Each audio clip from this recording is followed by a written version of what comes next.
चलिए टिश्यू की बात करता हूँ। टिश्यू मतलब उत्तक। उत्तक का ऑल 54 क्वेश्चन है। मतलब इसमें हम 40 क्वेश्चन इंपॉर्टेंट है वो करेंगे।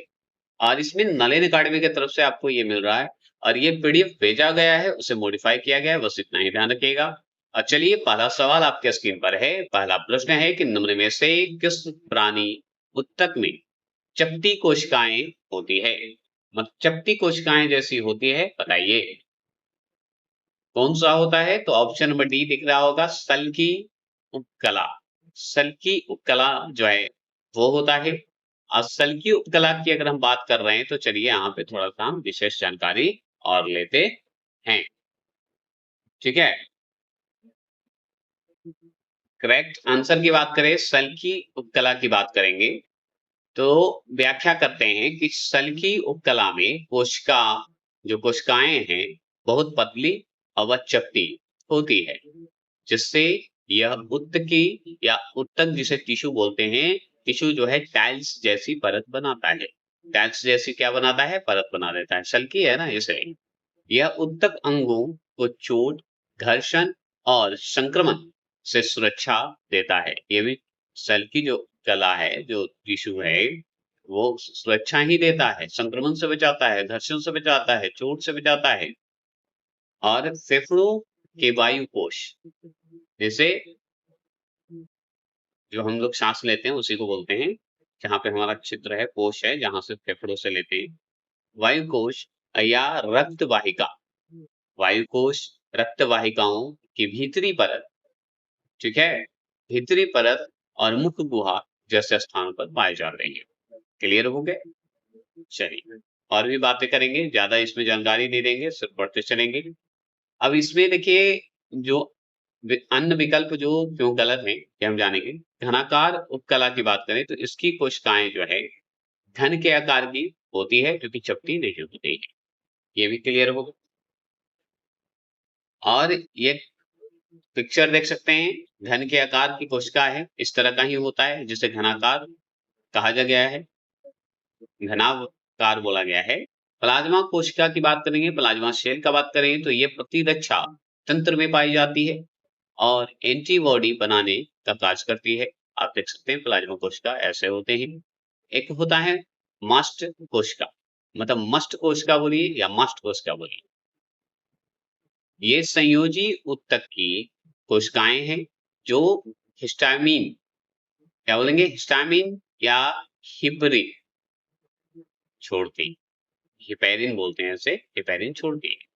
इनका आकार अंडाकार या अनियमित होता है, ठीक है, क्योंकि मस्ट कोशिका होता है। अब दूसरे प्रश्न की बात करेंगे, ज्यादा जानकारी नहीं देंगे, जितना था उतना ही देंगे। दूसरे प्रश्न क्या है? प्लास्टिक के संदर्भ में निम्नलिखित में से कौन सा कथन जो है सही नहीं है, बताइएगा। तो ऑप्शन नंबर 1, प्लास्टिक में चालनी नालिका जो होती है वो मृत कोशिका से बनी होती है। तो प्लास्टिड जो होती है, लवक जो बनी होती है, वो चालनी नालिका से बनी होती है, जो कि मृत कोशिका से बनी होती है। यानी क्या नालिका होती है जो कि मृत कोशिका से बनी। प्लास्टिड की बात करें, लवक की बात कर रहे हैं, तो प्लास्टिड पौधों में खाद्य पदार्थ, मतलब विशेषकर शर्करा, ग्लूकोज का परिवहन करता है, एकदम बात है। चालनी नालिका जो होती है, चलनी जैसा नालिका होता है, याद रखिएगा। नालिका वास्तव में जीवित कोशिका से बनी होती है। ये जीवित कोशिका से बनी होती है। इसमें जो है नाविक अनुपस्थित होते हैं, केंद्रक मतलब अनुपस्थित होते हैं। लेकिन सहचर कोशिका जो होता है, सहचर मतलब सपोर्ट करने वाला, सहचर जो सेल होते हैं, इनके कार्य को नियंत्रित करता है। इनके कार्य को क्या करता है? नियंत्रित करता है, कंट्रोल करता है। इसलिए कारण जो है विकल्प ए गलत है। क्योंकि गलत क्यों है? क्योंकि आप देख लीजिए आंसर क्या पूछा था कि निम्नलिखित में से कौन सा कथन जो है गलत, मतलब सही नहीं है, गलत नहीं, मतलब गलत है। तो गलत कौन है? ये है। क्यों है? क्योंकि मृत कोशिका से बनता ही नहीं है चालनी नालिका, ये बनेगा जीवित से। यही गलत हो गया, यही आंसर आपको ध्यान रखना। और 3 ऑप्शन सही है। अब देखिए यहाँ पे सहचर सेल में बात करते हैं। सहचर कोशिकाओं में छिद्रित भित्तियां जो है पाई जाती है, यह कथन सही है। प्लास्टिक पत्तियों से भोजन को पौधे के अन्य भागों तक पहुंचाता है, यह भी कथन सही है। प्लास्टिक परिवहन द्यू दिशाओं या दो दिशा वाला होता है, याद रखिएगा, देखने होंगे। अंततः एक दिशीय जो कहना गलत है, ये एक दिशीय नहीं हो सकता, द्विदिशीय। चलिए, प्लास्टिक परिवहन को हम जो है ट्रांसलोकेशन कहा जाता है, और जाइलम का परिवहन को हम एक दिशीय कहते हैं, जो कि नीचे से ऊपर की ओर जाता है, जबकि प्लास्टिड में द्विदिशीय होता है, एक दिशीय नहीं होता है। प्लास्टिड उत्तक जो होते हैं, टिश्यू जो होते हैं, उसका नाम पहली बार जो है नगेली नगेली ने दिया था। कब दिया था? 1837 में दिया था, 1837 में दिया था नगेली। आगे चलेंगे, तीसरे प्रश्न की बात करेंगे। तीसरा प्रश्न है कि प्रकाश संश्लेषण के उत्पादों पत्तियों से पौधों के अन्य भागों में किसके माध्यम से ले जाया जाता है? किसके माध्यम से ले जाया जाता है? तो ये है ऑप्शन नंबर, आपको फ्लोएम के माध्यम से ले जाया जाता है। यहाँ पे बी दिया हुआ है ना, लेकिन नहीं, ये फ्लोएम के माध्यम से ही ले जाया जाता है, याद रखिएगा, ऑप्शन नंबर डी इसका सही है। ठीक है, आगे चलेंगे। अब देखिए, फ्लोएम उत्तक को आप देख सकते हैं पिक्चर में, ठीक है। अब आगे व्याख्या थोड़ा कर लेते हैं। प्रकाश संश्लेषण से निर्मित मुख्य उत्पाद ग्लूकोज होता है, ये बात तो सही है आपके। फोटोसिंथेसिस से निर्मित जो मुख्य उत्पाद होंगे वो ग्लूकोज होंगे, शर्करा होंगे। पौधे इसे तुरंत ऊर्जा के लिए उपयोग कर मतलब ऊर्जा के लिए उपयोग कर सकते हैं, या शर्करा मतलब सुक्रोज के रूप में परिवर्तित करके इसे फ्लोएम उत्तक में लोड कर सकते हैं, या लोड कर देते हैं।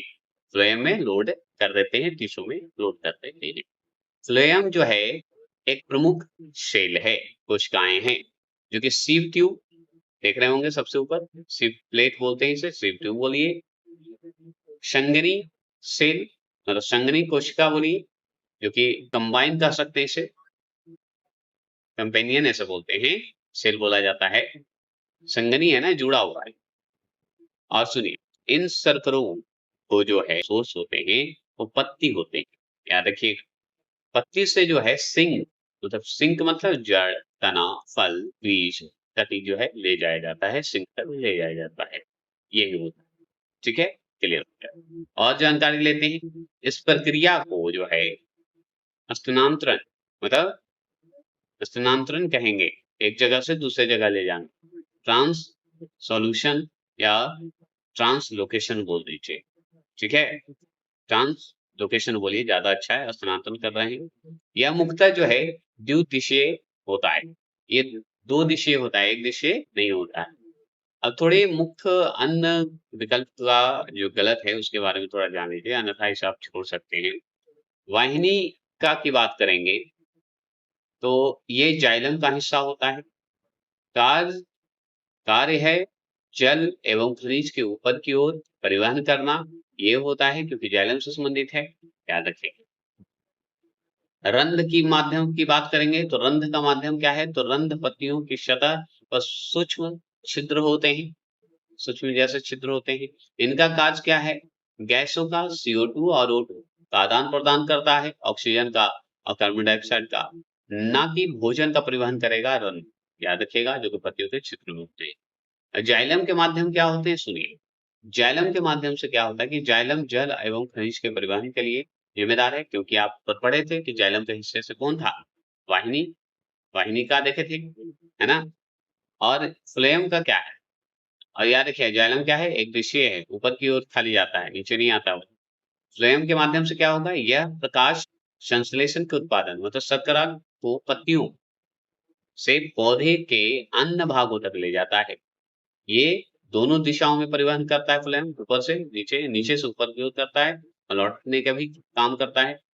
अब इसी तरह और भी जानकारी है, लेकिन हम आगे चलेंगे। चौथे प्रश्न क्या है जो इम्पोर्टेंट है, उस पर बात करेंगे। चौथे प्रश्न है, रेखित और अरेखित पेशी जो है कोशिकाओं में क्या अंतर है? रेखित और अरेखित पेशीय कोशिकाओं में क्या अंतर है, बता दीजिए। तो ये है ऑप्शन नंबर ए इसका सही होगा, क्योंकि आरेखित पेशियों का ऐच्छिक संकुचन नहीं होता है, मतलब अपने मन से नहीं होगा, जबकि ऐच्छिक पेशियों का अपनी इच्छा से संकुचन होता है, अपनी इच्छा से होता है। जो ऐच्छिक पेशी है उसका, आरेखित पेशी का ऐच्छिक रूप से नहीं होगा, अपनी इच्छा से नहीं होगा।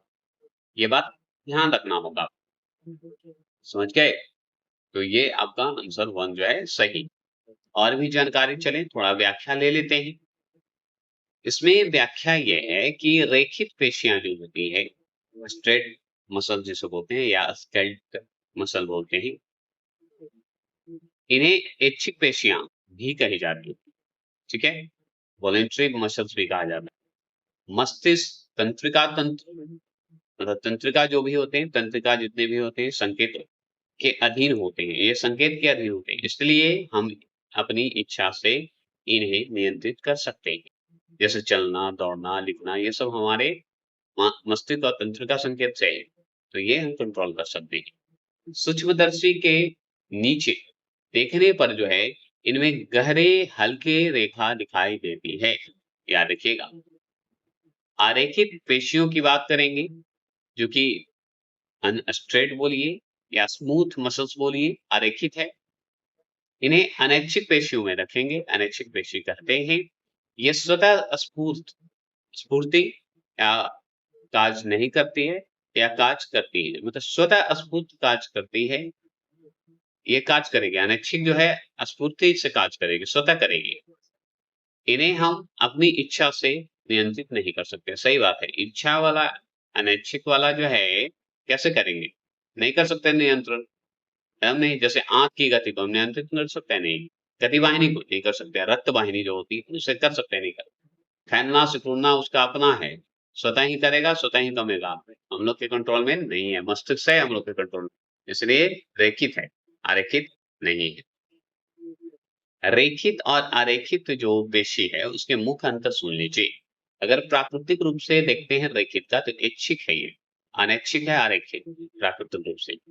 संरचना की बात करेंगे तो रेखित में रेखाएं जो हैं संरचना के रूप में उपस्थित होते हैं, लेकिन इसमें कोई रेखाएं उपस्थित नहीं होती है, याद रखिएगा। इसमें आरेखित में रेखाएं ही नहीं होती। नियंत्रण की बात करें तो रेखित पेशी में मस्तिष्क तंत्रिका संकेतों के अधीन इच्छा अनुसार नियंत्रित होती है, लेकिन इसमें जो है स्वतः अपना कार्य अपना इच्छा से नियंत्रित नहीं हो सकता है, मतलब इच्छा से नियंत्रित इसे नहीं कर सकते हैं। ये अपने होगा, अपने घटेगा, अपने रुकेगा। चलिए उदाहरण के रूप में ले लीजिए। मान लीजिए उदाहरण में आपको रेखित पेशी में भुजा की मांसपेशी, पैर की मांसपेशी और चेहरे की मांसपेशी, ये सब जो है नियंत्रित होती है, क्या देखिएगा। और यहाँ पे देखिए आंख की दीवार, रक्त वाहिनी, मूत्राशय, गर्भाशय। देखते हैं मूत्र जब पानी पी लिए या किसी भी वजह से मूत्र कंट्रोल नहीं होता है ना, नहीं होते, तो ये गर्भाशय, ये सब का जो है अनैच्छिक है। स्थान की बात करें, स्थानीय हड्डियों से जुड़ी होती है, अंगों के दीवारों में पाई जाती है, याद रखिएगा। 5वां प्रश्न क्या है सुनिए। पादपों में अवशिष्ट उत्पादनों या उत्पादों के संग्रहण करते हैं, संग्रहण हेतु इनमें से किस स्थान, मतलब साइड का उपयोग किया जाता है, किस स्थान का उपयोग किया जाता है? तो हम बताएंगे पुराना जाइलम का इस्तेमाल किया जाता है। ऑप्शन नंबर डी होगा। आपको बी ग्रीन है तो ग्रीन मत समझना है, ये समझना है डी आंसर होगा, पुराना जाइलम होगा। चयापचय को बोला जाता है मेटाबॉलिज्म।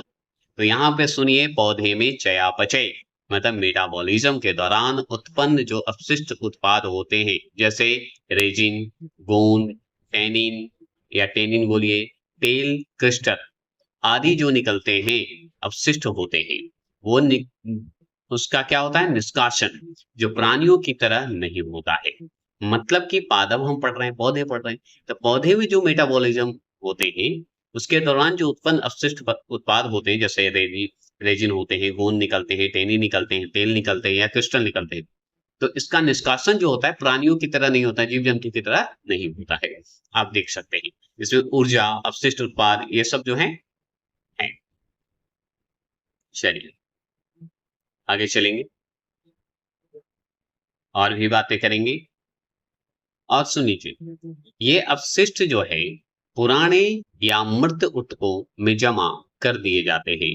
तो ये अपशिष्ट मुख्यतः कहाँ पे होंगे? मृत में या पुराने में जमा हो जाते हैं। और भी बात करें पुराना जाइलम के बारे में बात करेंगे, जिसे हेठबूड बोलिए अपशिष्ट संग्रहण के लिए उपयुक्त स्थान है, क्योंकि यह अब जल या पोषक लवण का परिवहन नहीं करता है। क्योंकि अब जल या पोषक लवण का परिवहन नहीं करता है, केवल यांत्रिक दृढ़ता प्रदान करता है। क्या करता है? यांत्रिक दृढ़ता प्रदान करता है। और बात करें पुराने जाइलम की, बात करेंगे पुराने जाइलम क्या है, तो सुनिए। जब पौधा बड़ा होता है तो जाइलम की भीतरी कोशिकाएं समय के साथ मर जाती है और उनकी दीवारों में जो है लिग्न लिग्नन जमा हो जाता है। क्या हो जाता है? लिग्नन जमा हो जाता है। ये कोशिकाएं जल का परिवहन बंद कर देती है और कठोर होकर मजबूत स्तंभ का काज करती है। इन्हीं मृत जाइलम कोशिकाओं को पुराना जाइलम या हार्डवुड कहते हैं। पुराना जाइलम या हार्डवुड कहते हैं। देख सकते हैं आपका पुराना जाइलम ऊपरी हिस्से को देख रहे हैं और नवीन जाइलम को ये सब देख रहे हैं, जीवित भाग है ऊपर वाले। अब देखिए पुराने जाइलम के जो हैं या पुराने जाइलम में जो अपशिष्ट जमा होने का उदाहरण है, आप इसे देख सकते हैं रेजिन, गोंद, टेनिन, टेनिन बोलिए या क्रिस्टल या तेल बोल सकते हैं। चीड़, चीड़ का पेड़ देखो हूँ में मिलता है, घावों को भरने का कार्य करता है। चीड़ का पेड़ में मिलता है घाव भरने वाला जख्म जो होता है, जो कि रेजिन आपको दिख रहा है। गोंद जो है, गोंद कहाँ निकलेगा? बबूल, कीकर आदि में पाया जाता है। टेनिन कहाँ पाया जाता है? कठोर पदार्थ होता है, क्योंकि याद रखिए लकड़ी को कीट से बचाता है, ये टेनिन का काम है। तेल का क्या काम है? कुछ पौधों में सुगंधित तेल पुराने जाइलम से संग्रहित होता है, तेल भी निकलते हैं। क्रिस्टल की बात करें तो कैल्शियम ऑक्सलेट बोलिए, ऑक्सलेट जैसे क्रिस्टल पुराने जाइलम में पाए जाते हैं। ये बात तो है, पुराने क्रिस्टल में आपको पाए जाते, जाइलम में पाया जाता है। अब चलिए आगे चलते हैं, 6 प्रश्न की बात करेंगे। सुनिए, 6 प्रश्न की बात करेंगे। निम्नलिखित में से कौन सा स्थान पौधों में जल परिवहन का सही ढंग से वर्णन करता है? तो सही ढंग से वर्णन कौन करता है ये बताइए। तो हम बताएंगे ऑप्शन नंबर डी होगा। वह प्रक्रिया जिसमें रंध्रों द्वारा जलवाष्प के रूप में जल की हानि होती है, वाष्पो उत्सर्जन कहलाता है। क्या कहलाता है? वाष्पो उत्सर्जन कहलाती है। और यही सही ढंग से वर्णन है, याद रखिएगा। अच्छा, तो चलिए इसके बारे में थोड़ा सा हम जानते हैं। रंध्र मतलब होता है स्टोमाटा और जलवाष्प को हम H2O के रूप में इंडिकेट करते हैं, क्योंकि पानी होता है। अब सुनिए व्याख्या इसका करते हैं। पौधे में पत्तियों के रंध्र मतलब स्टोमाटा वायुमंडल से गैस विनिमय के लिए खुलते हैं, गैस के विनिमय के लिए मतलब निर्माण के लिए। इसे खुले रंध्रों से जल का वाष्पन होकर बाहर निकलना वाष्पो उत्सर्जन ही कहलाएगा। आप देख सकते हैं अगर बाहर निकल रहा है जलवाष्प के रूप में, उसी को हम कहते हैं वाष्पो उत्सर्जन कहलाता है। यही प्रक्रिया अगर देखा जाए पौधों में, यही प्रक्रिया पौधों में जल परिवहन की मुख्य प्रेरक शक्ति है, ड्राइविंग फोर्स है, क्योंकि यह जो है ट्रांसपीरेशन पूल उत्पन्न करती है। क्या करती है? ट्रांसपीरेशन पूल उत्पन्न करती है, जिसे जल जिसे जल जड़ों से पत्तियों तक चढ़ता है। मतलब जल का जो प्रक्रिया है, जल को जिसे हम बोले, वो जल जो है जड़ों से पत्ती तक चढ़ता है। क्लियर हो गया? जड़ों से पत्ती तक जाएगा जल। अन्य विकल्प क्यों गलत है? अगर अपने मन से चाहते हैं तो देख सकते हैं स्थानांतरण, जिसे ट्रांसलोकेशन बोल दीजिए। भोजन या अन्य घुलनशील पदार्थों का परिवहन है, जल का नहीं। जल का परिवहन जाइलम द्वारा होता है, ये बात हमेशा याद रखिएगा। अगर फ्लोएम द्वारा भोजन का होता है, याद रखेंगे, इसलिए स्थानांतरण की बात हो रही है। दिन के दौरान जल की मुख्य चालन शक्ति मूल दाब नहीं है, बल्कि वाष्पो उत्सर्जन खिंचाव, जिसे ट्रांसपीरेशन पुल कहते हैं। मूल दाब केवल सहायक होता है और कुछ नहीं होता। रूट जिसे बोलते रूट प्रेशर बोला जाता है। मूल मतलब जड़, जड़ों से जल हानि की प्रक्रिया में हानि की प्रक्रिया में एटीपी की आवश्यकता नहीं होती है। हानि की अब है तो एटीपी की क्या आवश्यकता है?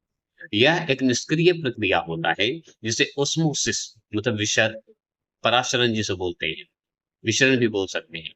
ओस ओस्मोसिस द्वारा जल शोषण होता है। क्लियर हो गया?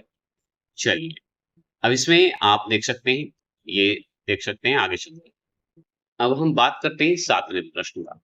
7वां प्रश्न क्या है कि ये है जो मृतक यहाँ पे लिखना चाहिए, ये गलत है, मृतक बोलिएगा। अब मृतक बोल रहे हैं तो थोड़ा-सा ये ध्यान रखिए कि मृतक को हम क्या बोलेंगे, पढ़ेंगे क्या? तो इसे हम पैरेन्काइमा पढ़ेंगे। तो पैरेन्काइमा टिश्यू जो होता है, वो पौधों में सामान्यतः पाया जाने वाला एक सरल अस्थायी ऊतक है। क्या है? सरल अस्थायी ऊतक है। कुछ पौधों में इसे जो है हरितक हरितक मतलब होता है क्लोरेन्काइमा बोलते हैं। क्लोरेन्काइमा और कुछ में वायुतक वायुतक मतलब होता है एयरकाइमा। एयर माने वायु, एयर काइमा क्यों कहा जाता है बताइए? तो हम बताएंगे हरित ऊतक में क्लोरोकाइमा जिसे बोलते हैं, क्लोरोइन काइमा बोला जाता है। इसमें प्रकाश संश्लेषण के लिए पत्तियों में क्लोरोफिल पाया जाता है। इसलिए हम इस आंसर को 1 को सही लगाएंगे। और इसी में और नीचे देख लीजिए वायुतक की बात करें तो वायुतक क्यों बोलते हैं जिसे एयर काइमा बोलते हैं, एयरन काइमा बोल दीजिए। इनमें वायु का आकार जलीय पौधों में होता है। वायु का आकार होता है मतलब जलीय पौधे में होता है और ये तैरने में उसकी क्या करते हैं? मदद करते हैं, सहायता करते हैं। तो आंसर 1 जो है इसका सही है। ठीक है? क्लियर हो गए। और भी बातें करेंगे और थोड़ी विशेष जानकारी लेते हैं। हरित ऊतक की बात करेंगे, तो हरित ऊतक जिसे क्लोरोफिल बोलते हैं, हरितक बोला जाता है। तो हरितक ऊतक जो टिश्यू है उसे क्लोरेन काइमा बोलेंगे। क्लोरेन काइमा जब जो है क्या बोला जाता है? परेन काइमा को पैरेन काइमा बोलते हैं। पैरेन्काइमा कोशिकाओं में क्लोरोप्लास्ट अधिक होते हैं, तो ये प्रकाश संश्लेषण फोटोसिंथेसिस का कार्य करते हैं। यह मुख्यतः पत्तियों और हरे कोमल भागों में पाया जाता है। और बात करें वायुतक की बात करेंगे जिसे हम एयर काइमा बोलते हैं। यह विशेष प्रकार का क्या होते हैं? पेरेंस काइमा होते हैं। ठीक है? पेरेन काइमा बोलिए, पेरेन काइमा है जिसमें कोशिका के बीच बड़े-बड़े वायु गुहा मतलब एयर स्पेस बने रहते हैं या बने होते हैं। यह मुख्यतः जलीय पौधों में पाया जाता है और तैरने में सहायता करता है। यही है वायुतक, याद रखिएगा। चलिए, क्लियर हो गए। और सुनिए विशेष अगर कोई जानकारी लेना है तो ले सकते हैं। तो इसमें परिभाषा क्या है ये सब देखिएगा, ये सब आगे बढ़ते हैं। अब बात करते हैं 8वें प्रश्न का। इनमें से कौन सा उत्तक त्वचा के नीचे और आंतरिक अंगों के बीच पाया जाता है? तो इनमें से कौन सा टिश्यू जो है त्वचा के नीचे और आंतरिक अंगों के बीच पाया जाता है? तो वो पाया जाता है रस तक में, रसा उत्तक बोलिएगा, रसा टिश्यू में। आगे चलिए इसकी व्याख्या करते हैं, सही व्याख्या करते हैं। रसा टिश्यू जो होता है वो स्नायु का एक प्रकार है। रसा टिश्यू जो है स्नायु का एक प्रकार है। यह त्वचा के नीचे या आंतरिक अंगों जैसे गुर्दा, हृदय, आंत आदि के बीच पाया जाता है। इसका कार्य क्या है पता है? कार्य यही है कि ऊर्जा का भंडार करेगा, मतलब फैट के रूप में करेगा, वसा के रूप में करेगा, रस तक शरीर को उष्मा से बचाना, थर्मल इल्यूजन से बताना है, इंसुलेशन ऐसे बोलते हैं। और आंतरिक अंगों को कुशन की तरह सुरक्षा प्रदान करना। तो आंतरिक अंगों को कुशन की तरह सुरक्षा प्रदान करना। और भी बातें करेंगे। तांत्रिक टिश्यू की बात करेंगे, नर्वस टिश्यू की बात करेंगे, तो यह मस्तिष्क, रीढ़ की हड्डी और नसों में पाया जाता है, ना कि त्वचा के बीच पाया जाता है। पेशीय टिश्यू जो होता है, यह गति और संकुचन प्रसार के लिए होता है, लेकिन त्वचा के नीचे और अंगों के बीच भराव की तरह नहीं पाया जाता है। उपकला टिश्यू जो होते हैं, ये शरीर और अंगों की सतह को ढकता है, लेकिन ऊर्जा भंडारण या कार्य नहीं करता है। मतलब ऊर्जा भंडारण का काम नहीं करता है, याद रखिएगा। एपिथेलिक शेल का काम नहीं करता है। कैसीनो जो होता है ना, उसका काम नहीं करता है कैसीनो की तरह। चलिए, तांत्रिक टिश्यू, नर्वस टिश्यू, पेशी ऊतक, मसल टिश्यू, उपकला ऊतक, एपिथेलिक टिश्यूज और रक्त ऊतक को कनेक्टिव टिश्यू बोलते हैं। कनेक्टिव टिश्यू में हृदय, गुर्दा, आंत ये सब होते हैं। तो ये सब आप देख सकते हैं। आगे चलते हैं, 9वें प्रश्न की बात करते हैं। 9वां प्रश्न क्या है? पर्णहरित क्लोरोफिल वर्णक जो होते हैं वो कोशिका में या कोशिका के इनमें से किस घटक में मौजूद होता है? तो क्लोरोफिल वर्णक जो होते हैं वो कोशिका के इन ऑप्शन में से किस घटक में मौजूद होगा? तो हरित लवक में होगा। किसमें होगा? हरित लवक में होगा। Option number C. ठीक है, ऑप्शन नंबर सी होंगे, हरित लवक में होंगे। चलिए आगे चलते हैं, इसके विशेष जानकारी लेते हैं। हरित लवक की बात करें, क्लोरोफिल की बात करें, क्लोरोप्लास्ट के हरित लवक मतलब क्लोरोप्लास्ट पादप कोशिकाओं में पाए जाने वाला प्लास्टिड होता है। इनमें पर्णहरित पाया जाता है, जो सूर्य के प्रकाश को अवशोषित करके प्रकाश संश्लेषण फोटोसिंथेसिस करता है। क्लोरोप्लास्ट का आंतरिक संरचना में क्या होंगे? आंतरिक संरचना में थाइलकोइडस, क्या बोलेंगे? कोइडस पर ही क्लोरोफिल अणु स्थित होते हैं या स्थित रहते हैं, वहां पे उपस्थित रहते हैं। आप देख सकते हैं कहाँ पे ये है, स्ट्रोमा पे नीचे होता है ना। चलिए राइबोसोम की बात करते हैं, अन्य विकल्प की बात करें, राइबोसोम की बात करेंगे। राइबोसोम का कार्य क्या है? प्रोटीन संश्लेषण करना। इसमें जो है कोई वर्णक नहीं होता है, पिगमेंट नहीं पाया जाता है राइबोसोम में। अब लाइसोसोम में देखा जाए तो लाइसोसोम का काम क्या है भाई? तो पाचन करना, डाइजेस्ट एंजाइम से भरे होते हैं, याद रखिएगा। और इसमें जो होते हैं क्लोरोफिल मौजूद नहीं होते लाइसोसोम। माइटोकॉन्ड्रिया, इसमें श्वसन की ऊर्जा होती है, एटीपी उत्पन्न होता है और इसमें क्लोरोफिल नहीं होता, बल्कि एंजाइम और किस्टे किस्टे जिसे बोलते हैं पाए जाते हैं इसमें, माइटोकॉन्ड्रिया में। चलिए आगे चलेंगे, थोड़े महत्वपूर्ण अपना देख लीजिएगा। आगे चलते हैं, 9वें प्रश्न फिर से रिपीट हो गए। चलिए आगे चलते हैं, 10वें प्रश्न की बात करते हैं। 10वां प्रश्न क्या है कि निम्न में से किस प्रकार के टिश्यू जिसे बोलते हैं, उपकला ऊतक फेफड़ों की कुपियों के अस्तर मतलब लाइनिंग बोलिए, अस्तर का निर्माण करती है, अस्तर का इस्तेमाल करती है। तो सल्की अस्तर के रूप में काम करते हैं, मतलब फॉल के रूप में काम करते हैं, ढकने के रूप में काम करते हैं कि गिरने से बचाती है, सल्की जैसे बोलेंगे, अस्तर हो गए। अब देखिए इसमें क्या है कि फेफड़े की कुपियां या गैस विनियम, जिसमें O2 और CO2 की जगह होता है, याद रखिएगा। कुपियां मतलब एल्वियोई, याद रखिएगा। यहाँ अत्यधिक पतली परत की जरूरत होती है ताकि गैसें आसानी से विचलन हो सके, मतलब डिफ्यूशन हो सके या कर सके, याद रखिएगा। अब सेल की उपकला की बात करते हैं। सेल की उपकला जो होता है ये चपटी और पतली कोशिकाओं से बनी होती है, इसलिए यह गैसों के आदान प्रदान के लिए सबसे उपयुक्त है, याद रखिएगा।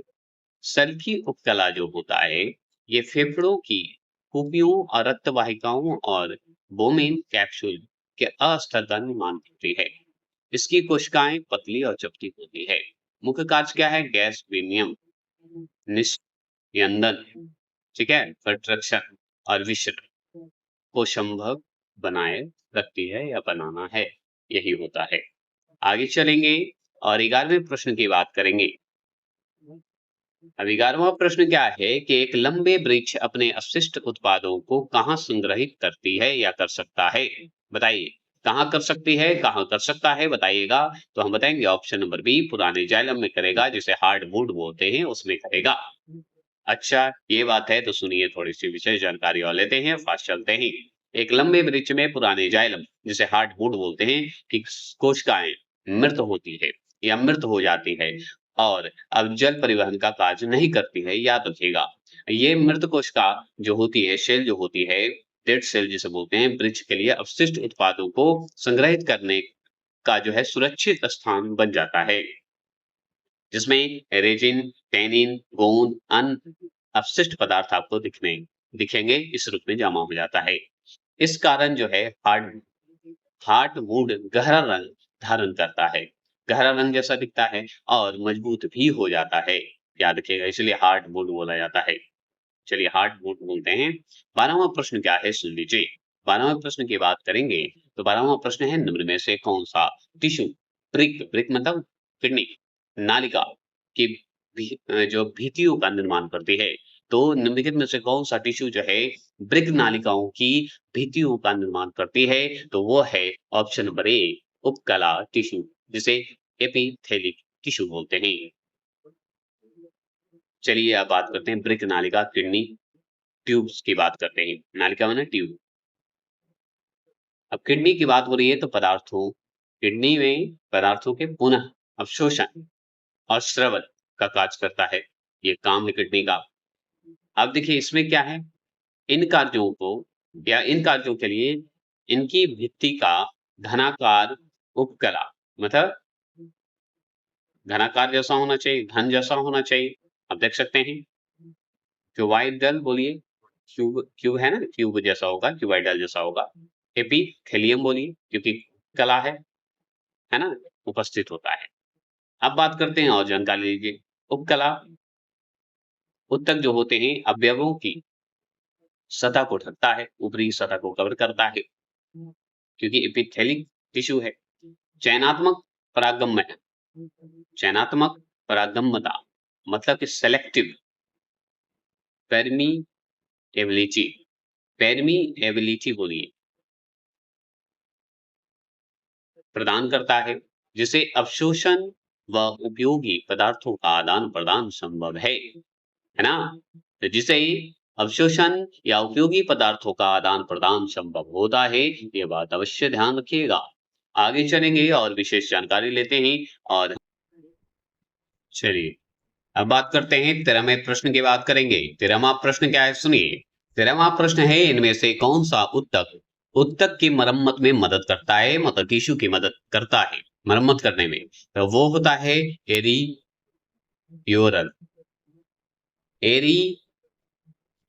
बोलते हैं, योलर बोला जाता है। तो एरियोलर होते हैं जो कि टिश्यू की मरम्मत में मदद करता है, आप देख सकते हैं इस पिक्चर में। अब चलिए एरियोलर की बात कर रहे हैं। ये संयोजी टिश्यू है जो कि शरीर में सबसे व्यापक रूप से फैला हुआ संयोजी टिश्यू होता है, कनेक्टिव टिश्यू होता है, याद रखिएगा। यह त्वचा को मांसपेशियों से जोड़ता है और अंगों को एक सहारा देता है, हेल्प करता है, मदद करता है। इसमें एरियोलर जो टिश्यू है, इसमें याद रखिएगा कोलाइजेन रेशा के रूप में भी रहता है, इलास्टिक रेशा के रूप में रहेगा, फाइब्रोब्लास्ट के रूप में रहेगा, माइक्रोफेज के रूप में रहेगा और फैट शेलों के रूप में भी रहेगा, याद रखिएगा। और बात करें, यह जो है त्वचा को मांसपेशियों से जोड़ता है, अंगों का सहारा देता है, ये हम जान गए। अब बात करते हैं इनमें उपस्थित जो मैक्रोफेज है और फाइब्रोब्लास्ट है, कोशिकाओं जो होते हैं या सेल टिश्यू जो होते हैं को क्षति पहुंचाने पर जो है मरम्मत करता है, रिपेयर करता है और भरपाई का भी कार्य करती है, याद रखिएगा। इसलिए उत्तक की मरम्मत में एरियोलर टिश्यू सबसे महत्वपूर्ण है, मतलब एरियोलर टिश्यू जो है सबसे महत्वपूर्ण होता है। अब बात करते हैं उपस्थिति की बात करते हैं, कार्टिलेज की बात करते हैं। उपस्थिति की बात करें, कार्टिलेज की बात करें तो हड्डियों के सिरों का जो है आवरण होता है, कवर बनता है। ये घर्षण कम करता है, याद रखिएगा। इसका इसे ये क्या होता है, क्योंकि मरम्मत में सहायक है कि नहीं देखते हैं। तो यह लचीला होता है परंतु मरम्मत का मुख्य कार्य नहीं कर सकता है। ये कौन, कार्टिलेज। कंडरा की बात करें, कंडरा जो है मांसपेशियों को हड्डी से जोड़ता है, ये तो हम पढ़े थे ही। क्योंकि यह जो है मजबूत रिश्तेदार होता है, मरम्मत में प्रत्यक्ष रूप से भूमिका ये भी नहीं निभा पाता है। अब देखिए एरी ओलर की बात करें तो ये सबसे व्यापक संयोजी टिश्यू है, समर्थन है, जोड़ना और भरपाई का मरम्मत करता है और ये सबसे उपयोगकर्ता है मरम्मत और भरपाई में मुख्य कार्य करता है। स्नायु की बात करें, लिगामेंट की बात करें, लिगामेंट जो होता है हड्डी को जोड़ता है, याद रखिएगा, हड्डी हड्डी को जोड़ता है लिगामेंट, याद रखेंगे, जिसे संधियों को स्थिर रखता है, हड्डी हड्डी को जोड़ने का काम करता है लिगामेंट, कंडरा जो है मांसपेशी और हड्डी को जोड़ता है। यह भी मजबूत रिश्तेदार है लेकिन प्रत्यक्ष रूप से सहायक नहीं होता है, याद रखिएगा, सामने नहीं दिखेगा। यहाँ पे बता देते हैं किसी पादप में मोटी कोशिका भित्ति वाली ऐसी कोशिकाएं हमें कहाँ मिल सकती है, तो याद रखिएगा ये आंसर होगा फ्लोएम, याद रखिएगा फ्लोएम में होगा। तीसरा आंसर इसका सही होगा, यहाँ पे फ्लोएम सही है। और याद रखिएगा कि शुरुआत कारण क्या है, सुनिए आगे कारण जान लीजिए जाइलम के बारे में। तो जाइलम का मुख्य कार्य है जल और खनिज का परिवहन करना। इसमें उपस्थित जो ट्रैकिड्स होते हैं और वाहिकाएं होते हैं, जो वेसल्स बोलते हैं, कि कोशिका भित्ति जो है मोटी और लिंग नियुक्त होता है, लिंग नियुक्त होता है मतलब लिंगनन युक्त होता है। और यह मोटी और कठोरता जल परिवहन के दौरान जो है दबाव को सहन और पौधे को यांत्रिक बल देने में मदद करती है। और मोटी जो भित्ति होती है, भित्ति वाली कोशिका में फ्लेम हमें मिलता है। तो देखिए ऐसा नहीं है कि जाइलम की भूमिका नहीं, जाइलम तो होती ही है क्योंकि मोटी है और मदद भी करता है, लेकिन यांत्रिक बल देने में भी मदद करता है। लेकिन मोटी शेल भित्तियों वाली कोशिकाओं में हमें फ्लोएम ही मिलेगा, याद रखिएगा, यही है अंदर घुमाया है। ठीक है, इतने पढ़ लिए, आगे चलिए। आगे बाह्य त्वचा की बात करेंगे और देखते हैं बाह्य त्वचा में है कि यहाँ कोशिका भित्ति मोटी नहीं होती, बल्कि जो है क्यूटिकल क्यूटिकल का आवरण रहता है, मतलब सुरक्षा का कार्य करता है। फ्लोएम का काम यही है कि इसमें मुख्य रूप से सीव ट्यूब, शाखी कोशिका, फ्लोएम फाइबर और पैरेनकाइमा होती है। याद रखिए पैरेनकाइमा जो कि मृतक जिसे बोलते हैं, इनमें दीवारें मोटी नहीं होती, याद रखिएगा, सिवाय फ्लोएम फाइबर के। देखिए सिवाय फ्लोएम फाइबर जो है मोटी होती है, याद रखिएगा, पर उनका कार्य जो है यांत्रिक सहारा देना, मुख्य नहीं, याद रखिए। आप देखिए विषम योजकता जो है, यह जो है ऊतक नई कोशिकाओं का निर्माण करता है। इसकी भित्तियां जो है पतली और सेलुलोज की बनी होती है। इसका कार्य है वृद्धि करना। आगे चलेंगे। अब बात करते हैं 15वां प्रश्न। नीचे दिए गए आप कोशिका की पहचान करेंगे। ये कोशिका की पहचान करें, इस किस कोशिका में रखेंगे, तो ये कोशिका जो है हमारा, ये तंत्रिका सेल है। तंत्रिका नर्वस सेल में आता है, तंत्रिका सेल में हम रखेंगे इसे। अगर है तो सुनिए, चित्र में आप कोशिका का देख लिए, तो कोशिका शरीर से लंबा अक्षय तंतु जिसे एक्सॉन बोलते हैं, एक्सॉन जिसे बोलते हैं, एक्सॉन निकाला हुआ दिख रहा है। एक और बात करते हैं, एक और डेंड्राइटस या डेंड्राइट्रस बोलते हैं, मतलब शाखाओं की संरचना, ब्रांच की संरचना है जो संकेत ग्रहण करता है। आप देख सकते हैं इस पिक्चर में, है ना, एक्सॉन है ये लाइन वाला, टर्मिनल एंड संकेत भोजन ये करता है, कोशिका शरीर ये है पूरा, ठीक है। और ये संकेत ग्रहण करने वाला जो किनारे एकदम निकला हुआ है जिसे डेंड्राइटस बोलते हैं। अब सुनिए दूसरी ओर टर्मिनल एंड है, मतलब टर्मिनल एंड बोलते हैं, जो संकेत अगली कोशिका तक पहुंचाता है, ये काम करता है।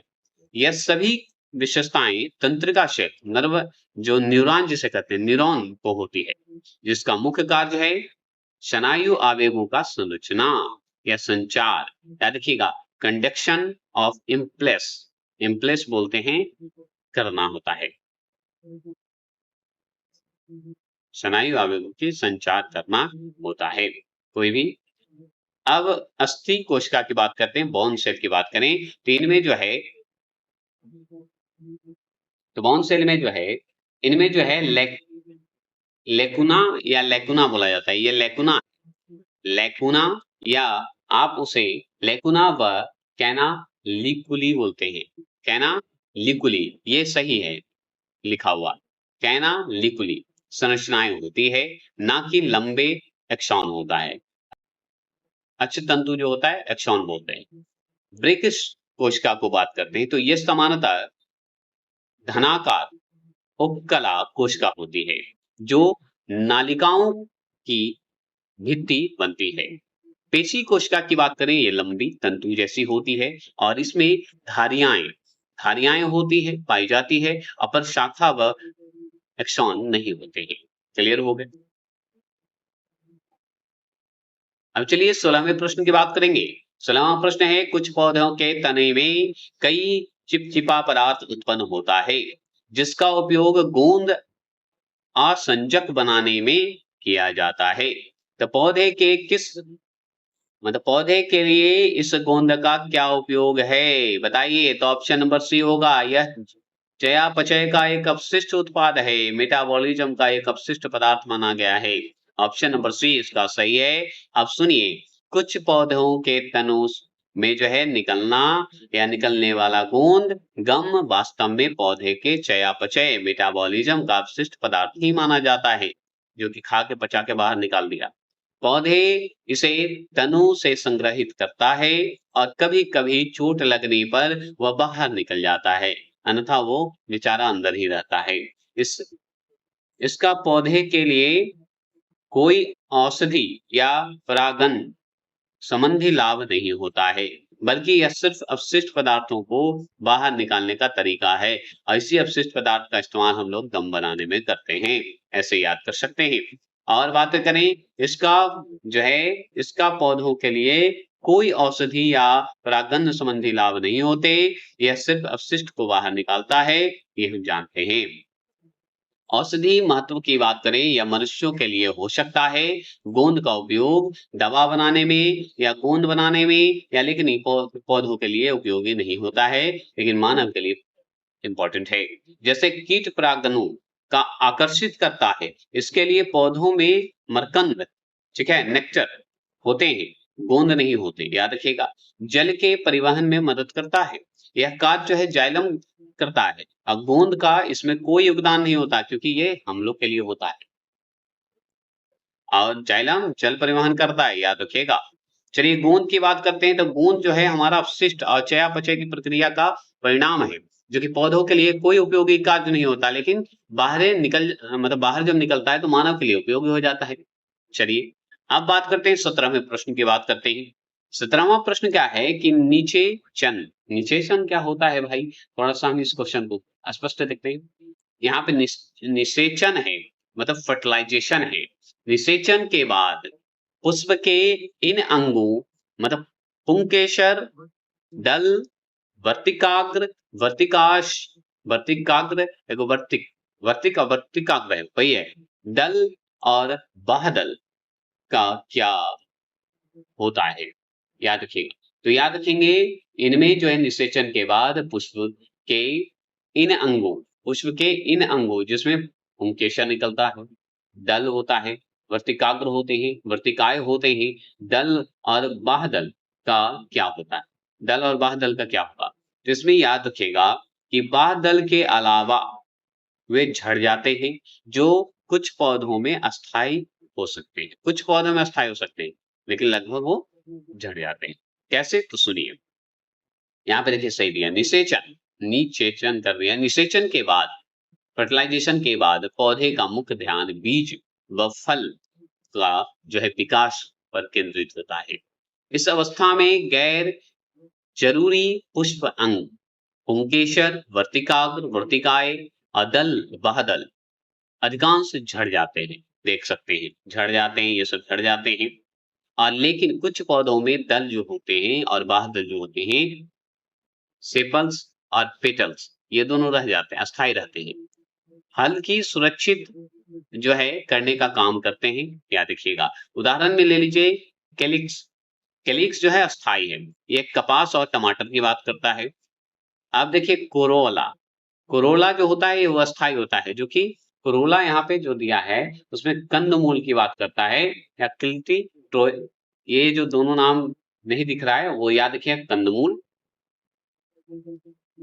कंदमूल और याद रखिएगा से क्लिटोरिया बोला जाता है। क्लियर हो गया? चलिए आगे बात करते हैं। और सुनिए, यह कहना गलत है कि केवल पुंकेसर, दल और बाह्दल के अलावा वर्तिकाग्र, वर्तिकाय झड़ जाते हैं। पर वास्तव में दल और बाह्दल भी समानतः झड़ ही जाएँगे। केवल बाह्दल के अलावा ही कहना अधूरा है, क्योंकि कभी-कभी दल के अस्थायी रह सकते हैं। चलिए 18वां प्रश्न को ध्यान से देखेंगे। 18वां प्रश्न है पादप में। यहाँ पे शांकुर की जगह पे रंगपुर करिए। रंगपुर जो है कहाँ पाया जाता है? तो हम बताएंगे बीज में पाया जाता है।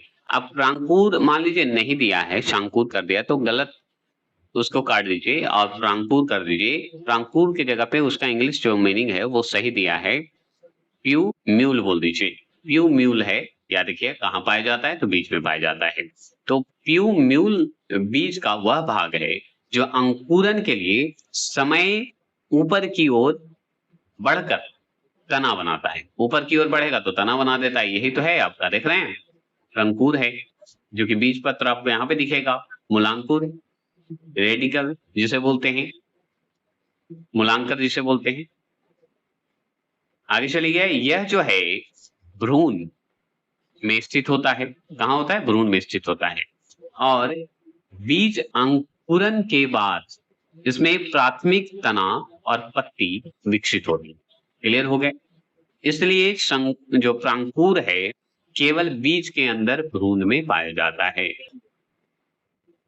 19वां प्रश्न को देखेंगे, निम्न में से कौन सा मानव शरीर के मूवमेंट के लिए मुक्त जो है उत्तरदायी है? मुक्त क्या है? उत्तरदायी है। संचलन के लिए मुक्त उत्तरदायी है, तो वो है तंत्रिका और पेशी ऊतक का संयोजन, मिलन। हमारे शरीर के लिए बहुत इंपॉर्टेंट है, याद रखिएगा। और जानकारी लेना है तो पेशी ऊतक की बात करते हैं, और मसल बोलिए या मस्कुलर टिश्यू की बात करिए। एक ही है शरीर के संकुचन और प्रसार, याद रखिएगा। मतलब कंट्रक्शन और फ्लेक्शन की क्षमता के कारण गति का जो है मूवमेंट होते हैं वो उत्पन्न होता है। लेकिन यह गति केवल तभी संभव है जब उसे तंत्रिका जो टिश्यू है, नर्वस टिश्यू है, उससे आवेग हो, इम्पल्स किया जाए या इम्पल्स मिले, तभी हो सकता है। यानी तंत्रिका और टिश्यू जो होता है वो संदेश भेजता है, और पेशी ऊतक जो होता है उस संदेश पर क्रिया करता है, काम करता है, याद रखिएगा। इसलिए मानव शरीर के संचलन में तंत्रिका और पेशी जो है संयोजी भूमिका निभाता है, एक कनेक्टिविटी टिश्यू के रूप में रोल निभाता है, सेल के रूप में निभाता है। ऐसे याद कर सकते। चलिए आगे चलेंगे और बात करेंगे 20वां प्रश्न। थोड़े फास्ट चलेंगे।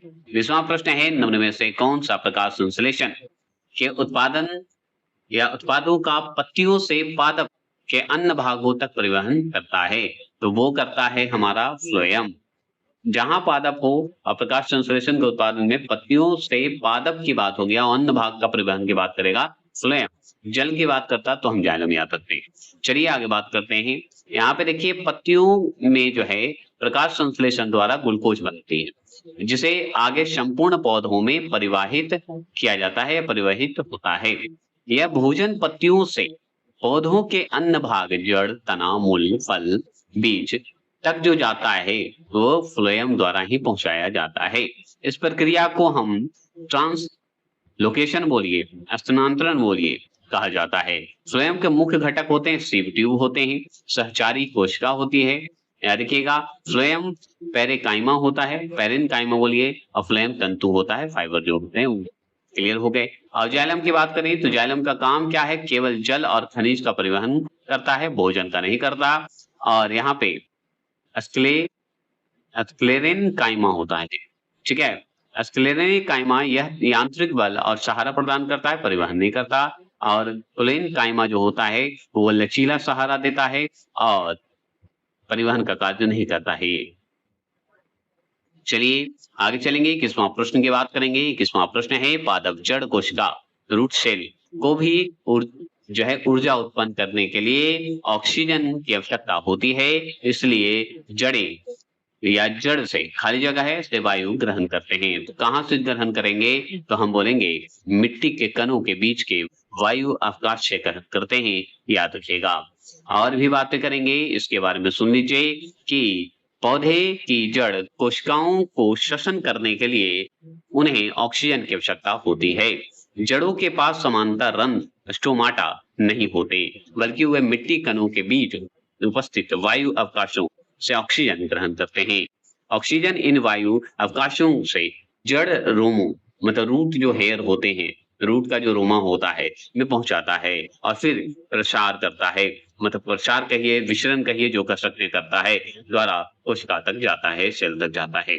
कोशिका झिल्ली की बात करें तो यह कोशिका का प्रवेश मार्ग नहीं है, बल्कि अर्धपरागम्य झिल्ली होता है। ये सब चीज आप पढ़ते आ रहे हैं, हम आगे बढ़ते हैं। 22 की बात करते हैं। 22 क्या है बताइए? चालनी पट्टिका पढ़े होंगे आप, में पाई जाती है। तो क्या पाई जाती है चालनी में? तो वो फ्लेम नाली कोशिकाएं पाई जाती है। फ्लेम नाली कोशिकाएं पाई जाती है। नाली कोशिकाएं होते हैं ना, उपिकाएं जिसे बोलते हैं। चलिए, चालनी कोशिकाएं नालिकाएं की बात करेंगे तो फ्लोएम का मुख्य घटक है, जो भोजन का परिवहन करती है, ये हम जानते हैं। कार्बनिक पदार्थ की बात करें, सोर्स की बात करें, इन नालिकाओं मतलब चालन नालिकाओं की बात हो रही है। नालिकाओं की कोशिका दीवारों पर विशेष छिद्र छिद्र पाए जाते हैं, जिन्हें हम चालनी पट्टिका कहते हैं, याद रखिएगा।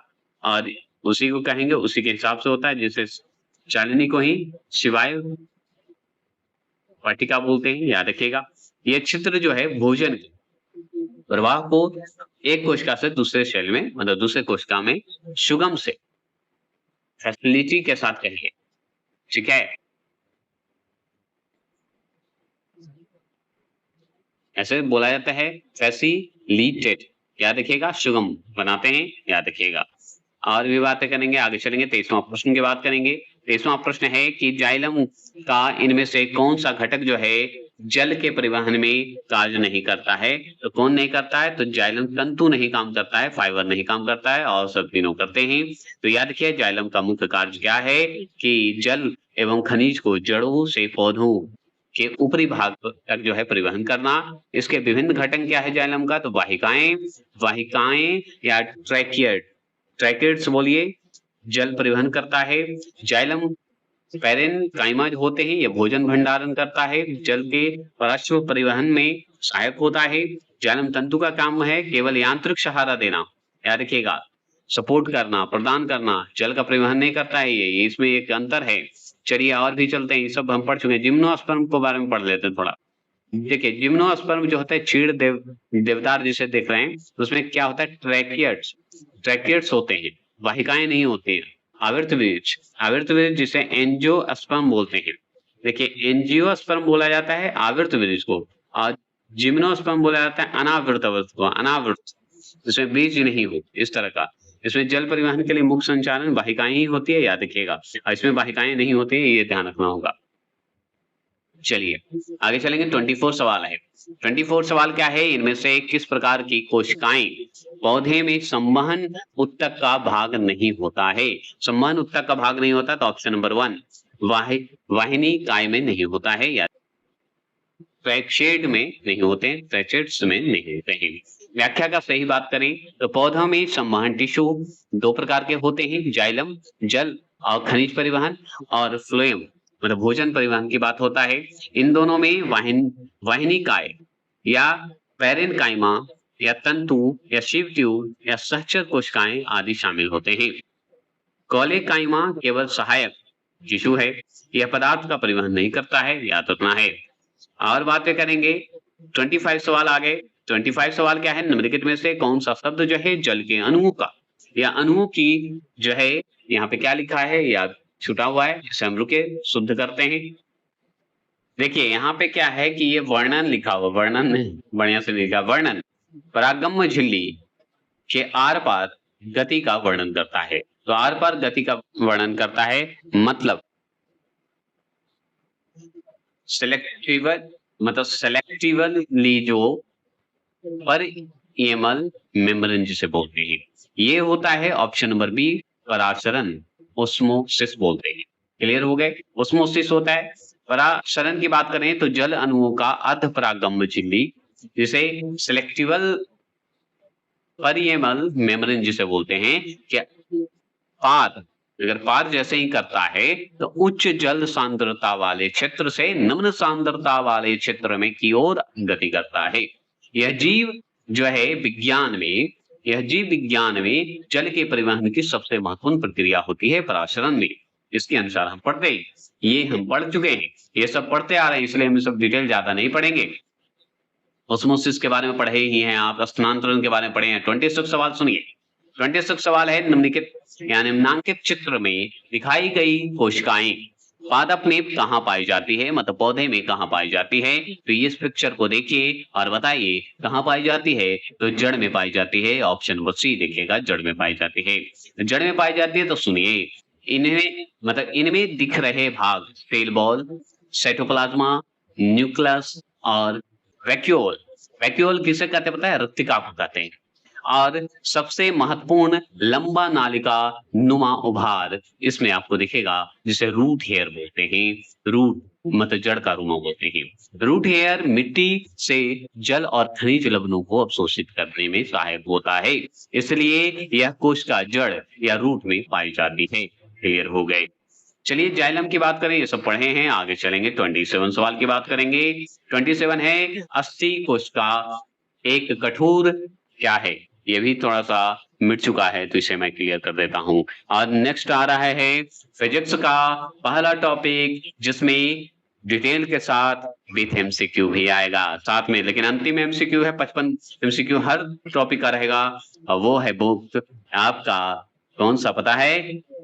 अरिहंत बुक का है, जो कि नया वाला आया है, स्पेशली साइंस बुक है, आप ले सकते हैं। ठीक है, तो चलिए बताते हैं। अस्थि कोशिका एक कठोर आधात्री, आधात्री बोलते हैं, आधात्री बोला जाता है, आधा है, के अंतः स्थित होते हैं। आधात्री यहाँ पे होना चाहिए था, अंतः स्थित होते हैं, जो बने होते हैं। तो किससे बने होते हैं जी? तो ऑप्शन नंबर बी कैल्शियम और फास्फोरस से बने होते हैं। हड्डी किससे बने होते हैं? डायरेक्ट सवाल। चलिए आगे चलेंगे। अस्थि सेल की बात करें, जिसे ऑस्ट्रियोसाइट बोलते हैं, है ना, साइट से बोला जाता है। यह कठोर होता है और आंतरिक कहिए, अंतरअस्थि कहिए पदार्थ होते हैं, याद रखिएगा। यह अंतर स्थित रहता है, अंदर रहता है। तो कैल्शियम फास्फेट इसमें होते हैं, कैल्शियम कार्बोनेट आप देख सकते हैं थोड़ा मात्रा में इसमें आपको दिखेगा, किसमें? अस्थि मैट्रिक्स में, याद रखिएगा। तो कैल्शियम फास्फेट का सूत्र अगर पूछे CA3PO4 ब्रैकेट में 2 कर दीजिए। और सुनिए कैल्शियम कार्बोनेट की बात करें CaCO3 थोड़ी मात्रा में बात करेंगे।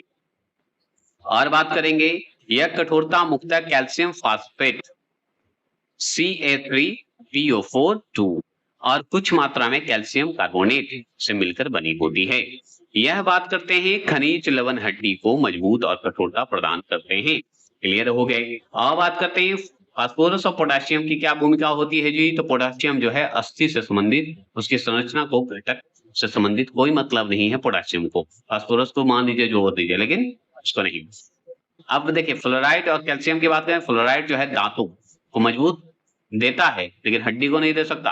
और कैल्शियम और पोटेशियम की बात करें तो पोटेशियम मुख्य रूप से शेलो, याद क्या, इलेक्ट्रिक का काम करता है, इलेक्ट्रिक बैलेंस का काम करता है वो। ठीक है, चलिए 28 सवाल आपके स्क्रीन पर आ चुका है। 28 है, निम्न में से कौन सा वृक्क नालिकाओं के अंदर और तार ग्रंथियों की नालिकाओं का निर्माण करता है? बताइएगा। तो आप बताएंगे यहाँ पे तार नहीं है, गलत है, लार ग्रंथि, यही दिक्कत हो जाता है। निम्न में से कौन सा वृक्क नालिकाओं के अंदर लार ग्रंथि, लार ग्रंथि की नालिकाओं का निर्माण करता है? तो वो करता है घनाकार उपकाल, मतलब क्यूबाइडल इपिथेलियम, याद रखिएगा। कौन करेगा? ऑप्शन नंबर सी ग्रंथियल उपकाल, ये गलत है। ऑप्शन नंबर 1 होगा, घनाकार पढ़े तो सी कैसे लगा देंगे, है ना। चलिए आगे चलेंगे, व्याख्या कर लेते हैं। घनाकार कोशिकाओं या कोशिकाएं सामान्यतः वृक्क नालिका और डक्ट की होती है। वृक्क नालिका और किसका लिखा हुआ है, ये यहाँ पे थोड़ा सा सही व्याख्या नहीं किया है। देखिए घनाकार कोशिका में लगभग जो है बराबर लंबाई होती है, चौड़ाई और ऊंचाई की होती है, चौड़ाई ऊंचाई होती है, यह ध्यान रखना होगा। ये दिया नहीं है। दूसरी चीज है कि इस ब्रेक में बात करेंगे, ब्रेक नालिका में बात करेंगे तो लार ग्रंथियों की वाहिनी को बात करें तो अस्तर बनाती है, एक कवर के रूप में काम करता है। तो ब्रेक नालिकाएं जो होती है और लार ग्रंथियों की नालिका में अंतर बनाती है, अस्तर बनाती है, अंतर नहीं बनाती है, लाइनिंग कहिए, अस्तर बनाती है। आगे बात करें इनकी संरचना जो है, आपको देखा जाए तो अवशोषण दोनों प्रकार में सहायक होती है, याद रखिएगा, और नालिकाओं के दीवारों को मजबूत करने में काम करती है। चलिए स्तंभ का हम जानेंगे, ये सब बाद में पढ़ेंगे। आगे हम चलते हैं 29वां प्रश्न, 29वां छूट गया है, चलिए कोई बात नहीं, 30वां प्रश्न की बात करते हैं।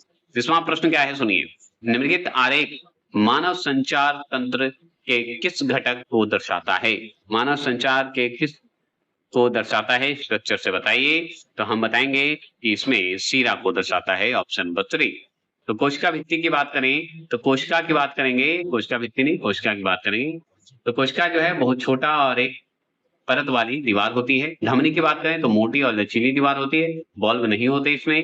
और शिरा की बात करें तो पतली दीवार होती है, इसमें बॉल्ब होता है शिरा में। इसलिए रक्त हृदय से शरीर में ले जाता है, उसी को महाधमनी कहा जाता है, याद रखिएगा।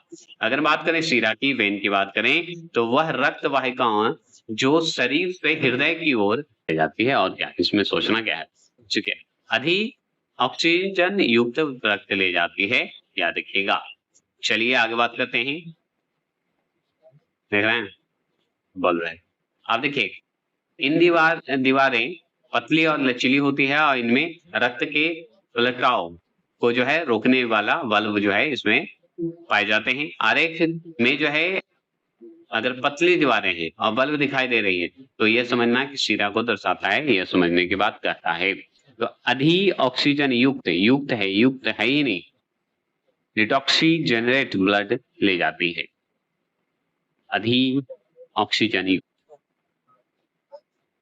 तो सीरा लगभग जो है कम ऑक्सीजन के कारण ये ले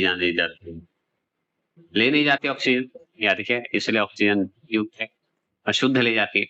चलिए ये सब तो आप पढ़िएगा। 31वां प्रश्न, 31वां प्रश्न का सवाल का जवाब दीजिए कि लिखा हुआ है, खाली जगह है कि मूल शीर्षों की लगातार विभाजित होने वाले कोशिका द्वारा दर्शाया जाता है, मतलब सेल द्वारा दर्शाया जाता है। मतलब खाली जगह है कि बताएं मूल सिरे कहिए कि लगातार विभाजित होने वाले कोशिकाओं या कोशिकाओं द्वारा दर्शाया जाता है। तो उसे किसे दर्शाया गया, उसे क्या कहेंगे? तो हम उसे मेरिस्टेमेटिक वृद्धि कहेंगे, मेरिस्टेमेटिक वृद्धि ग्रोथ कहेंगे, ठीक है। अब कैसे कहेंगे सुनिए, मेरिस्टेमेटिक वृद्धि वह वृद्धि है जो मूल शीर्ष एपिकल जिसे बोलते हैं मेरिस्टम बोला जाता है कि लगातार विभाजित होने वाले कोशिकाओं के माध्यम से होता है, सेल के माध्यम से होता है। ये कोशिकाएं सक्रिय रूप से विभाजित होते हैं और नई कोशिकाओं का निर्माण करती है, जिससे पौधे की लंबाई बढ़ जाती है। यह वृद्धि मुख्य रूप से पादपों की लंबाई में होती ही है। जड़ और तना, जैसे में जड़ और तना को एग्जाम्पल ले लीजिए। चलिए आगे बात करते हैं, 32वां प्रश्न की बात करेंगे। 32वां प्रश्न है कि पौधे अपने अपशिष्ट उत्पादों किन विभिन्न भागों से जो है संग्रहित करता है, किन विभिन्न भागों से संग्रहित करेगा? 32 का जवाब दीजिए। तो हम बताएंगे ये जो होता है 32 का ऑप्शन नंबर क्या होंगे, 20 का सही होंगे। पत्तियां रसधारियों और पुराने जाइलम में होते हैं, याद रखिएगा। अब इसमें बात कर रहे हैं तो सुनिए, क्या कर लेते हैं, पौधे अपने अपशिष्ट उत्पाद को जो है पत्तियों, रसधारियों, याद रखिएगा, वेन डक्ट जिसे बोलते हैं, पुराने जाइलम, हार्डवुड जिसे बोलते हैं, को संग्रहित करता है। पुराने जाइलम में अपशिष्ट जमा होने से लकड़ी जैसे कठोर बन जाती है और यह पौधे को सहारा भी देती है। पत्तियों में अपशिष्ट पदार्थ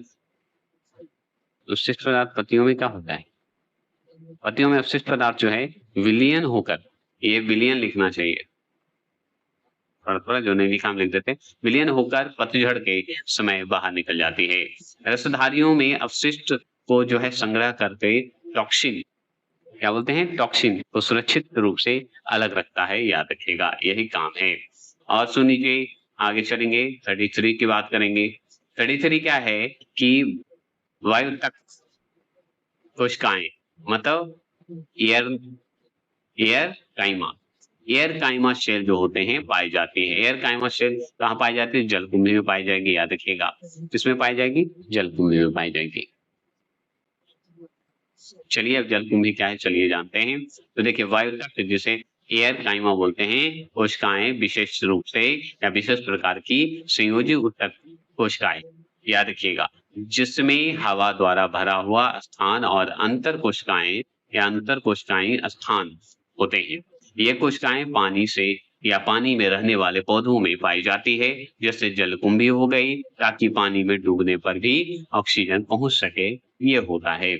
और वायु तक की बात करते हैं। वायु तक जो होते हैं ये पौधे को तैरने और ऑक्सीजन को आदान प्रदान करने में मदद करता है। नागफनी की बात है तो जल में नहीं रहती, इसलिए वायु तक कोशिकाएं नहीं पाई जाती। नीम में यह भूमि में उगने वाला पौधा है, लेकिन वायु तक नहीं होते, याद रखिएगा। और मटर की बात करें तो यह भी भूमि पर उगता है, लेकिन वायु तक कोशिकाएं नहीं पाई जाती है, याद रखिएगा। चलिएगा बात करते हैं आगे। देखिए इसमें क्वेश्चन भी दिया है, प्रैक्टिस सेट एमसीक्यू दिया है। जलभूमि में वायु तक का मुख्य कार्य क्या है? हम बताएंगे ऑक्सीजन पहुंचाना। तो उसमें कौन सा जलीय जीव पौधे हैं? तो ये है कमल। कमल है ना जलभूमि में। चलिए 34 की बात करेंगे। पौधे में परिवहन की कुछ विशेषताओं का उल्लेख नीचे दिया गया है। कौन सा विलायक गलत विशेषता को दर्शाता है? तो गलत विशेषता को बताना है, तो आप बताइए। 34 का जवाब दीजिए और हम जानना चाहते हैं 34 का जवाब क्या होगा। तो ये है ऑप्शन नंबर 1, जड़ों और अन्य भागों की 3 द्विदिशात्मक होता है। द्विदिशात्मक या द्विदिशात्मक बताया जाता है, और यही गलत विशेषता को दर्शाता है। और दर्शाता है तो ये आप पढ़ लिए हैं, तो इसके बारे में बार बार नहीं पढ़ेंगे। अब चलिए 35 के बारे में बताइए कि निम्नलिखित में से कौन सा उत्सर्जन उत्पादन पौधों के पुराने जाइलम से संचित होते हैं? पुराने जाइलम से होते हैं, वो कौन से होते हैं बताइए। पुराने जाइलम से होते हैं तो मतलब कि राल बोलते हैं। राल होता है जिसे रेजिन बोलते हैं, रेजिन से होता है।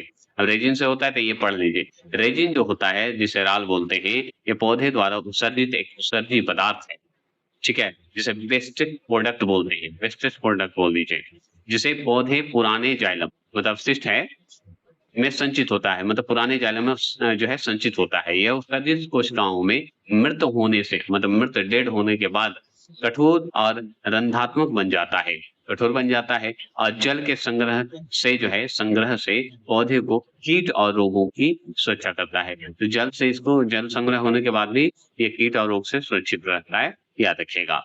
मॉर्फिन की बात करेंगे, ये सब आप पढ़ लीजिएगा। 36 की बात करेंगे। 36 क्या है कि फ्लोएम पौधे का संवहन ऊतक होता है, जो परिवहन करता है। तो किसमें परिवहन करता है? तो ये पोषक के रूप में परिवहन करता है, याद रखिएगा। फ्लोएम की बात करें तो पढ़ चुके हैं। फ्लोएम पादप जो है संवहन ऊतक है, कनेक्टिव टिश्यू बोल दीजिए, ये सब काम करता है। आगे चलेंगे 37 की बात करेंगे। 37 क्या है? तो 37 है नारियल के छिलके में मौजूद कौन सा टिश्यू उसे कठोर और दृढ़ बनाता है, कठोर और मजबूत बनाता है, बता सकते हैं। तो इसमें ऑप्शन नंबर डी स्क्लेरे स्क्लेरे काइमा बनाता है, याद रखिए, जो कि कठोर बनाता है। और सुनिए स्क्लेरे काइमा जो होता है यह पादप में कठोर और दृढ़ मजबूत टिश्यू होता है, जिसकी कोशिकाओं के दीवारें सेलुलोज और लिग लिग्नन लिग्नन से मजबूत होता है, जो छिलके, बीजों और तनों को कठोरता और संरचनात्मक मजबूती प्रदान करता है। और नारियल के छिलके में यही सही ऊतक के रूप में बताया गया है, कठोर के रूप में दिया गया है। अब देखिए कॉलेकाइमा पढ़ लीजिए। कॉलेकाइमा क्या होता है? ये जो है लचीला सहारा देता है, कठोर नहीं होता है। पेरेकाइमा ये भी समान ऊतक होते हैं, जो कि पोषण और भंडारण में कार्य करता है, कठोर नहीं होता है। रक्षा कोशिका की बात करें, पत्ती के वायु वायु बोल रहा हूँ, स्टोमाटा के रूप में होता है, याद रखिएगा, इसको काट दीजिए। नियंत्रित करता है, संरचनात्मक संबंधी है। और स्क्लेरे काइमा तो पढ़ ही रहे, या कठोर और मजबूत बनाने में काम करता है। चलिए 38 सवाल आ गए हैं। 38 है सवाल, नवक क्या कहलाते हैं? नवक क्या होता है ना? ये 38 का सवाल हमको देखने दीजिए थोड़ा। देखिए रंगीन लवक क्या कहलाता है? ये रंगीन लवक है। सवाल लवक कर दिया है।